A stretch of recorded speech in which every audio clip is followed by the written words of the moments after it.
on a un peu parlé de Lucas Hernandez, évidemment. Moi, j'avais envie, on peut parler de plein de choses. Mbappé, on peut parler de Giroud, évidemment.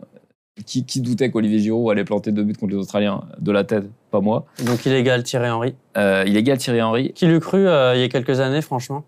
Olivier Giroud, meilleur buteur de l'équipe de France. Voilà, et peut-être meilleur buteur de la Coupe du Monde, hein, rythme où il va, l'Agir. Qui sont tous les joueurs qui ont inscrit un doublé là depuis le début Je sais pas, mais tu vas nous le dire. Tu les as pas? Bon, dans le chat, vous les avez peut-être? Il y en a 4, si je me trompe pas. Allez, en Angleterre. Harry Kane? Non, pas du tout, il a pas marqué. Sterling. Arsenal.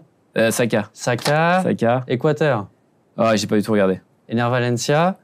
Et il m'en manque un. Le dernier qui me manque, vous l'aurez certainement dans le chat. Oui, vous nous le donnerez. C'est Taremi. Ah bah oui, Taremi. Il a mis un doublé avec l'Iran, contre l'Angleterre aussi. Il a marqué 2 jeux contre l'Angleterre, effectivement. Ouais, donc Giroud comme meilleur buteur de la Coupe du Monde et de l'histoire de l'équipe de France. Alors, voilà, et moi j'ai presque envie, alors effectivement on va les attaquants, mais j'ai presque envie de vous parler de la belle surprise d'hier. Pour moi, c'est la défense centrale. On avait des doutes, on le disait hier, puisqu'ils se connaissent bien. Dayo Upamecano et Ibrahima Konaté, ils ont joué ensemble en club il y a quelques années et en sélection de l'équipe de France. Ouais. Leipzig.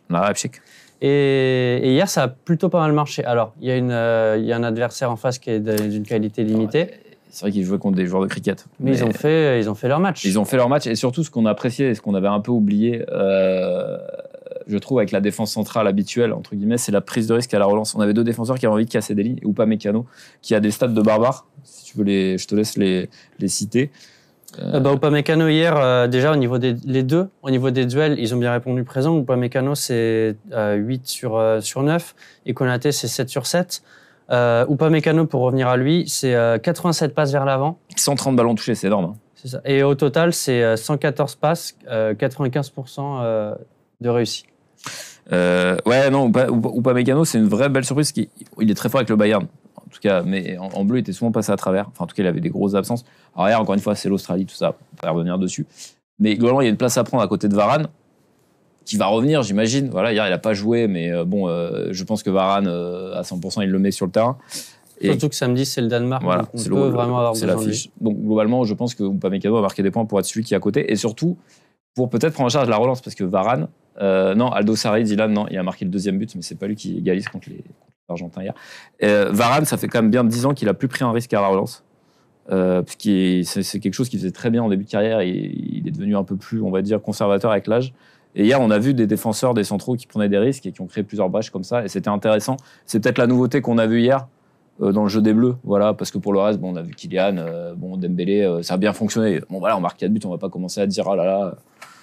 Il y a 4 ans, le même adversaire, voilà, jusqu'au bout et on gagne par hasard. Donc voilà, à part que si on perd un joueur sur blessure sur chaque match, on va pas y arriver.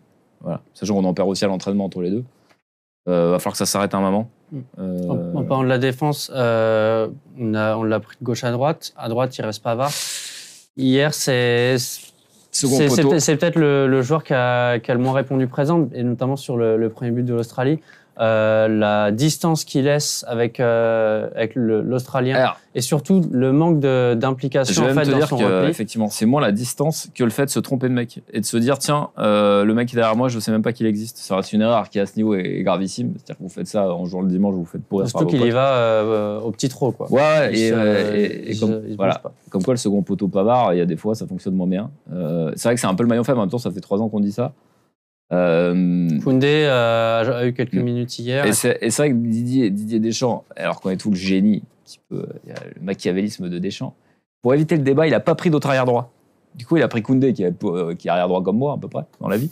Et du coup, il ne veut pas le changer. Je ne peux pas le changer, j'ai personne d'autre. Parce qu'il a pris personne d'autre dans sa liste. Notamment Klose. Surtout Klose, parce qu'arrière droit, on n'a pas un réservoir de fou. Donc voilà, donc Deschamps, il va nous dire non, désolé, c'est Benjamin Pavard, parce que sinon, j'ai pas d'arrière droit. Un joueur qui a brillé aussi, on peut le dire, c'est Mbappé. Ouais, Kylian, pas mal. Ouais, Kylian, pas mal. J'ai cru assez rapidement qu'il serait insupportable. En début de match, c'était pas ça. Et d'ailleurs, on a une stat. On va peut-être pas parler maintenant trop de Kylian, parce c'est le quiz. Ouais, on enchaînera sur la suite. Okay. Mais quand même, hier, Mbappé, il marque. Est-ce qu'il fait une passe D? Il fait une passe D. C'est lui qui fait le centre pour Giroud en déposant sur l'aire de Montélimar, le pauvre arrière droit de l'Australie. Là, on a retrouvé du Mbappé 2018. Ouais, là, il y a un côté, il a joué ça, qu'il a joué, il a sa position préférentielle, mais il a vraiment joué beaucoup côté gauche, en allant chercher, en débordant, en allant chercher vraiment les différences individuelles. Et non, il fait un super match. Il croque une occasion. Il croque une grosse occasion. Bon, ça lui arrive. Mais globalement, s'il est comme ça, voilà. Hier, il a porté l'équipe devant, parce que Dembélé, c'est plus alternatif, et Giroud est surtout là pour finir les actions. Donc non, au rendez-vous, Kylian. On voit que le système de jeu, il l'avait dit, jouer avec Olive en pivot, ça lui plaît. On voit que ça fonctionne plutôt bien. Ouais, avec son target man, avec son pivot de gang devant, ça a bien fonctionné. Avec son full crook. Alors oui, 20 minutes, je suis d'accord, 20 minutes max. Sauf quand il m'attire les corners, ça c'est un vrai problème. Et d'ailleurs, les coups francs aussi. C'est vrai que Kylian, le problème c'est que c'est dans son contrat avec la Fédé probablement. Il prend tout. Et à un moment donné, hier, ils se sont rendus compte. À un moment, il a dit Kylian, arrête avec les corners, tu fais de la peine à tout le monde. Et c'est Griezmann qui a fini par les prendre et c'était mieux tiré. D'ailleurs, on a 2 doigts de marquer sur Konaté de mémoire. C'est ça, toute fin de match. Il y a une parade du gardien. Effectivement, Kylian, concentre-toi sur tout ce que tu sais faire. Et c'est déjà énorme, mais laisse les corners. Tu n'as pas besoin. Il y a des gens pour ça, donc c'est le métier. Je pense qu'on peut finir sur le débrief d'hier avec Griezmann, quand même. Ouais, alors Dylan, on peut parler de Dembélé, on peut parler de Dembélé aussi. Dembélé, moi personnellement. Dembélé, natif de Vernon, je le dis comme moi. Ok, super intéressant. Voilà. N'hésite pas à nous donner plus de pression sur ta vie, Quentin. Non, mais moi, j'ai toujours du mal à penser en quoi on préfère Dembélé à Coman. Donc c'est pareil, je veux dire, donc c'est le métier d'être ailier droit avec le Bayern. Coman est entré aussi. Et avec plus de régularité que Dembélé. Bon, on compte sur Ousmane pour se blesser. Il y aura peut-être la règle de l'alternance entre les deux. Oui, et puis Ousmane va bien se péter d'ici le 3e match, donc on va jouer Coman. Mais non, mais Dembélé fait son match. Bon, voilà, il provoque, il donne une passe à Kylian. Pareil, rien à dire. Plutôt un bon match sur ses standards.